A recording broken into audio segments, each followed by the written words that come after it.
Kathleen Igaptoto, Madam CS, and this is the striker. So, wherever you are, stay tuned and have it raw and real. Now, guys, honestly, uh, I really wanted to do this live discussion concerning the latest political development in the country. For us as a country in the last like few days, tumeona mihemuko. We have had a series of political developments.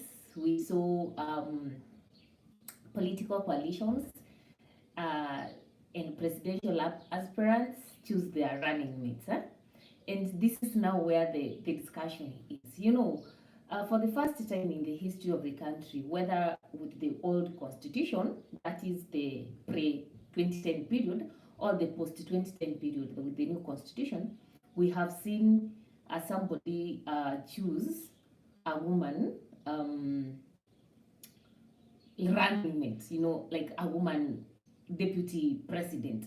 And this has elicited a lot of reaction. The choice of Mother Karua as the running mate of the retired Prime Minister, Honorable Raila Amolo Odinga, actually has elicited a lot of reactions. And for women, it was a moment of happiness. We are very much happy. Mother Karua has been selected, or like now we have a woman who has been selected to do what? To represent us, or to be in the political realm, to be nearer to the decision-making table as far as the politics and the governance of this country is concerned. But that day we were very much happy, but a lot of questions have been asked. And today I want us to look at Mother Karua and why actually she is a Kenyan moment, a historical moment for a Kenyan woman. Now, the first thing, people are asking whether Mother Karua, the choice of Mother Karua is actually meant for the good of a Kenyan woman, or it is just to lure women to vote for the coalition. Okay, in politics, of course, it's a game of winning, and people go to greater limits to get what they want politically. But having Mother Karua there, whether her nomination is supposed to attract the Kenyan woman as a voter to vote for the coalition or not, honestly doesn't matter. Because whether Mother Karua, when Mother Karua, for example, becomes the deputy president, if, for example, Baba wins and Mother Karua becomes the deputy president of this country, we will have a woman sit in that decision-making table and contribute honestly and like one-on-one in the governance of this country. Like Kenya, for the first time, will have, the leadership. They will feel the leadership that has a woman in it. It's something that we have always wanted as Kenyan women. So for me, whether it is meant for the women of this country to vote for Mother Karua for the Azimio coalition or not, I see it as a moment for the Kenyan women because it's an opportunity. It's just like if, for example, Mother Karua stood for the presidency of this country and the women voted for her. Could somebody start to question why Mother Karua has stood to what? To do what? To fight. I think the choice of Mother Karua should be celebrated as an epitome of women emancipation and empowerment, especially in the public space that is dominantly masculine. That we are having a woman who is coming to neutralize this male dominancy.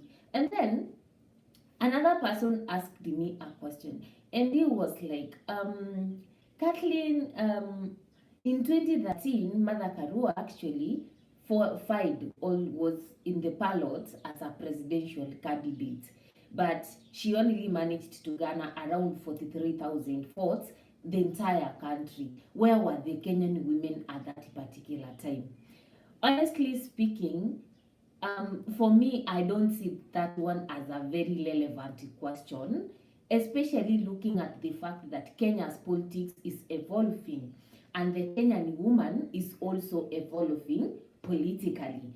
And we also need to look at the context and the background to the 2013 general elections and the kind of win we had and what informed that win. So if we have to start by the fact first that the Kenyan women have evolved politically, you cannot speak the Kenyan woman politically of 2010 and equate the same woman with the current developments in the country. We have women who have become more politically active, more politically agitated, and more politically motivated even to lead this particular country. So for me, Kenyan women are also evolving politically. They are also seeing the significance of having a woman in power. That's why we have had a women governor. We have had women reps also, and those ones who have worked well and delivered their manifestos in their counties have become a green light to the women of this country that actually women can do APCD in terms of politics. Secondly, it's the context upon which these elections are taking place. You know, guys, I just feel like if we start treating every general election generally in this particular country, then we are going to lose a point. In 2013, remember, the country had a grievance. I think that time, the major problems that Kenyans had at that particular time was to reunite this country after the post-election violence. And then we had the deputy president right now, Dr. William Samuel Ruto, and the president, His Excellency Uhuru Muigai Kenyatta, being taken to Hague. And at that particular time, what played part in Kenya's politics, actually, I don't think it had much to do with the manifesto. I just feel that the 2013 moment for the Jubilee government was driven by the spirit of patriotism. The Kenyans wanted one of their own out of ICC. There was the feeling that these cases, if they continue, Kenya will continue bleeding more than it bled in 2007. So at that particular point, what Kenyans were doing, as from where I'm seated from, and as from my observation, was to rescue, or was to prove to the world that in as much as we are taking Uhuru Muigai Kenyatta and William Samoei Ruto to ICC, as a country, we love them as our sons. And at that particular point, the politics of gender wasn't much at play, because that moment, what was there was the politics of patriotism, nationalism, and the reunification of the country. So you cannot say that in 2013, when Mother Karua stood, no woman did what? No woman supported her. In fact, she got to 43,000 votes in this country. Who knows whether those votes were only from women? So we cannot just generalize that Mother Karua in 2013 never got votes, because first, you don't know whether the 43,000 votes she garnered were all from women, And secondly, at that particular time, the meta thing was on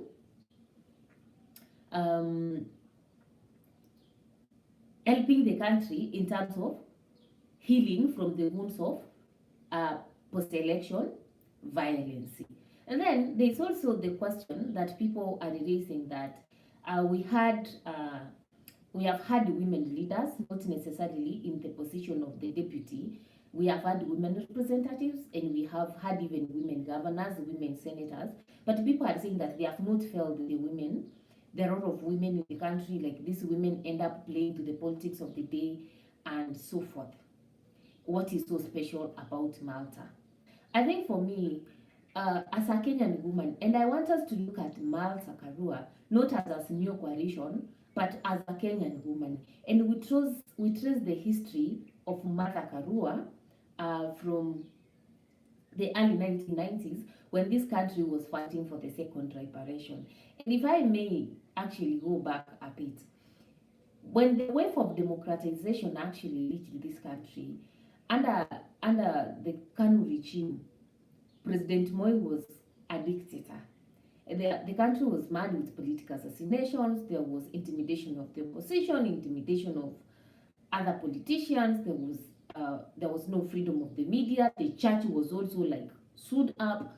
There was a lot of dictatorship and authoritarianship from the ruling regime. And Mother Karua, as a young lawyer at that particular time, she always offered her legal service on pro bono basis for free for the people that the government of the day had arrested. You know, you know, for a woman at that particular time, standing up facing a man like President Moi by offering services to the people that Moi deemed as enemies, Mother Karua already is a hero. And what I'm saying is that this is a woman who refused to sit down and watch people who were fighting for the second reparation of this country, the people who fought for this democracy that we are having right now, the freedom of the media and so forth. Mata Karua stopped, like couldn't sit and watch the government of the day intimidate them. You know, she had to offer her legal services. So for me, the first tick for Mother Karua is the fact that she was able to confront President Moi, either directly or indirectly. She did what most men in this country never did. She did what most women did not do, but she decided to do it for the sake of reparating the country from dictatorship. So for me, Mother Karua, we have also seen her when she differed with President Kibaki. She marched out. She didn't sing to the tone. You know, she's one woman who, like, if it's a no for her, it's a no for her. She's not coming back to make it look like, oh, you know, we can sugarcoat it. We can sugarcoat it. And she's one woman who has been in the realm of fighting for human rights and fighting against injustices in this particular country. I'm sure that an organization like Amnesty International can attest for mothers' efforts in when it comes to fighting for women for human rights in Kenya. So for me, Mother Karua is not just but a woman. She may be one woman in that particular position of a deputy president if God so helps the coalition to win all and she becomes the deputy. Then Mother Karua is not just one woman. She is an epitome of womanhood and the women group in Kenya. She is one lady who, like, when she speaks, like, she speaks for the multitude of the Kenyan women. So for me, why Mother Karua is so special and no other woman, her history dictates so. And a lot of people have raised questions concerning Mother's past record, especially her role in the disputed elections in 2007, with many saying that she saw in President Kibaki at night. You know, it beats logic, and that's where for today we want to castigate Mata Karua singly in those elections. But nobody wants to castigate the late President Kibaki for what happened. Nobody wants to talk about Baba of what happened. Nobody wants to talk about the Electoral Commission of Kenya at that particular time and the role they played. But now we want to pick Malta as a woman and use that one to say that, you know, she saw in the president. If the mother never saw in President Kibaki, somebody else could have sworn in President Kibaki at that particular time. So for those ones who I see, like, you use the presidential sharing moment of 2007, 2008 disputed elections to say that mother is a woman who doesn't have integrity, who doesn't deserve leadership in this country. It beats logic because we have men leaders in this country, men who have been found corrupt, men who have had corruption cases, people who have been even moved out of offices because of alleged corrupt cases. And we still clap to them, we still clap to them, we still support them. But now this is a woman who is coming to the limelight, and because we feel like she's challenging the status quo, now we start like, oh, she did that, she did that. I think it is so petty for somebody to speak that Mother Karua's swearing moment in 2007 makes her not the right candidate for the position of a deputy president or to lead this particular country. If that is the case, I just then feel that most of the current politicians we have right now in the country, both in Azimio, UDA, Kenya Kwan, I don't know, One Kenya Alliance, the independent candidates, and so forth, most of them should be able to step down. Because honestly, among all these people, very few, and I don't even know whether they are individuals who actually have not had issues in Kenya's political space.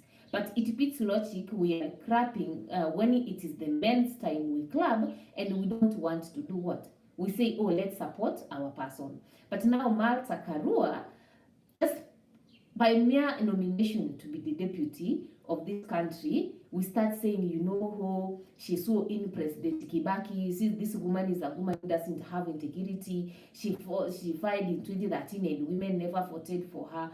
I think Kenya is evolving politically, and the women of Kenya have evolved politically.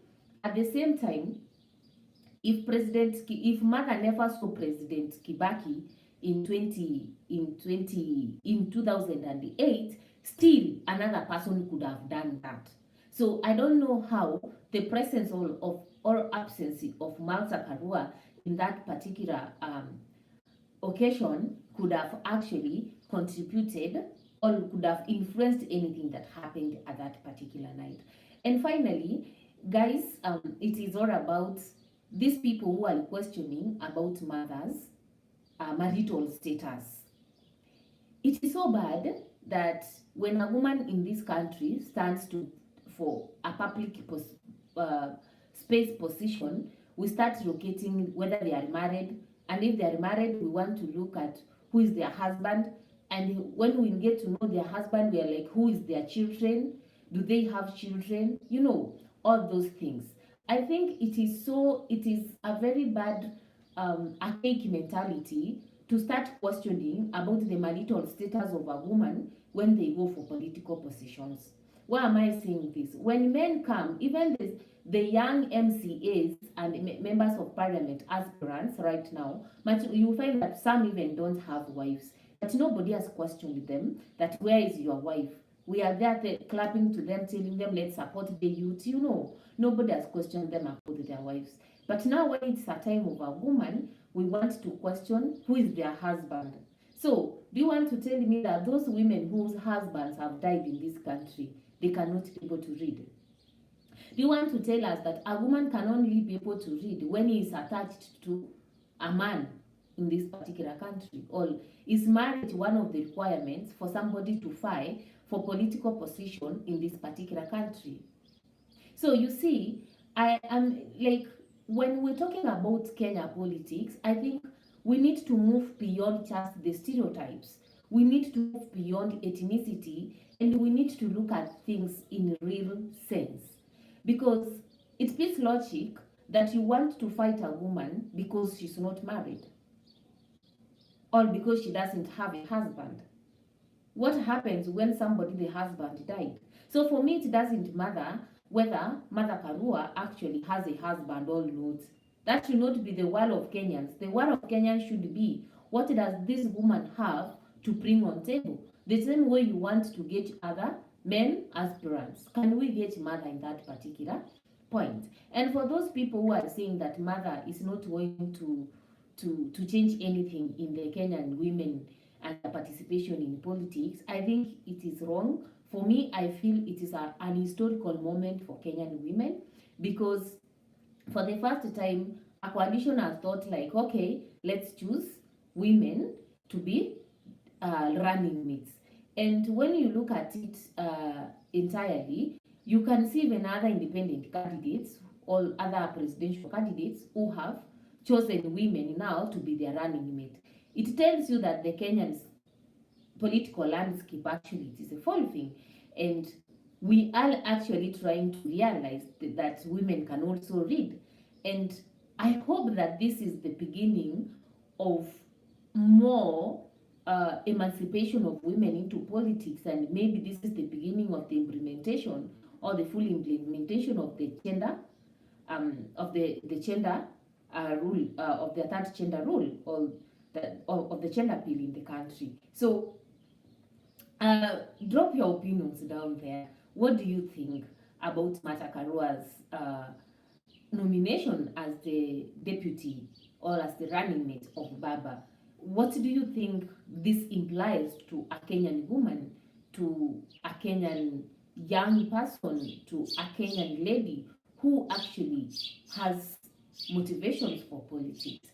And I want us to look at Mother Karua not as a senior coalition, but as a woman per se. As a woman, what do you think there? As a man, you know, let's not make this like a gender conflict, because wanaume huko nje, hata wewe utasaa mtoto wako na imagine maybe siku moja mtoto wako atakwambia baba, nataka kufinja into politics, na huyo ni demu. So unaweza taka hata wewe mtoto wako apate, your little girl akigrow apate ile political environment that is fairer to both men and women. So tukirusha mwanamke manini mawe sahi, it's not, you may not necessarily support their senior coalition, or you may not even vote for them, but when world abusing people using Mother Karua, abusing Mother Karua using a marital status, abusing Mother Karua huyo mwanamke, it is bad. It shows the high level of misogyny in this country.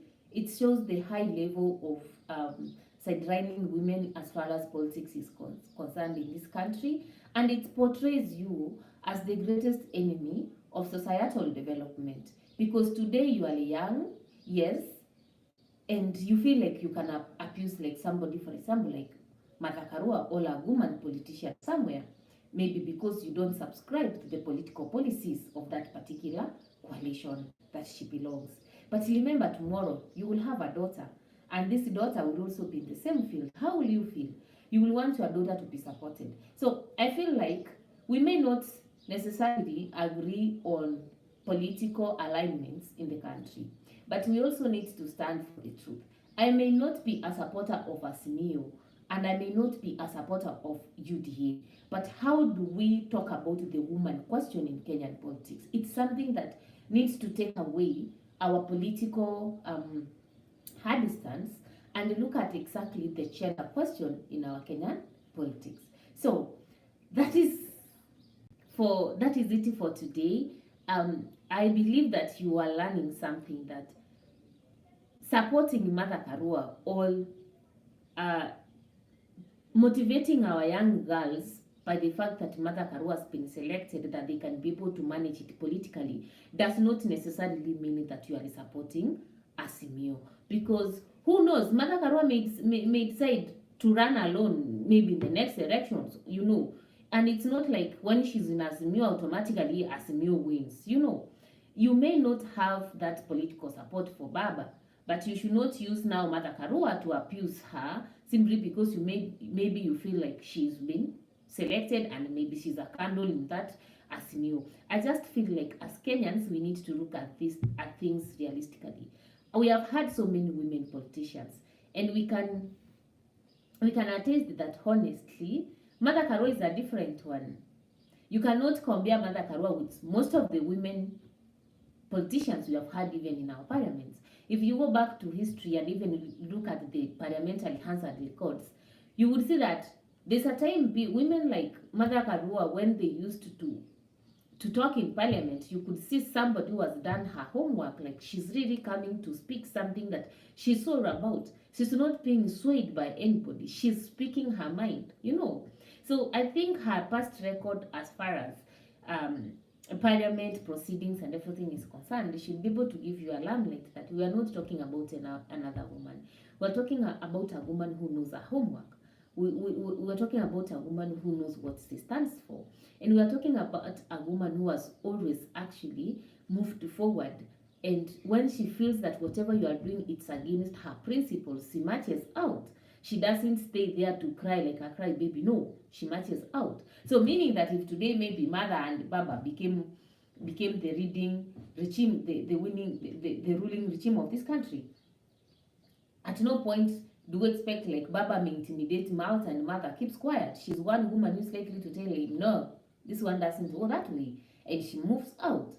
So, or even if they don't win, they can make a very strong opposition that can really keep the government of the day on checks and balances.